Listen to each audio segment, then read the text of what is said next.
Quotation of the day. ఈరోజు quotation ఏంటి అంటే, సంకల్పం లేని వారే సాకులు చెబుతారు.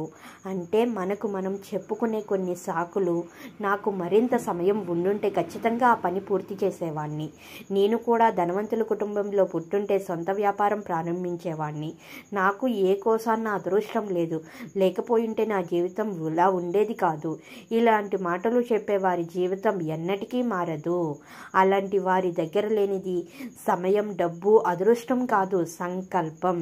సో ఈ కొటేషన్లో ఒక వండర్ఫుల్ మీనింగ్ ఉంది. అదేంటి అంటే, ఫస్ట్ మనందరికీ ఉండాల్సింది మనం సాధించాలనే సంకల్పం, పట్టుదల ఉంటేనే ఇవన్నీ మనకి మన జీవితంలో ఉపయోగపడతాయని ఒక వండర్ఫుల్ మీనింగ్. అంతేగాని సాకులు చెబుతూ ఇవి లేవు అందుకే నేను వెనకంజు వేస్తున్నాను అని చెప్పడం కరెక్ట్ కాదని, సో ఇది మీ అందరికీ తెలియాలని షేర్ చేస్తున్నాను. Thank you.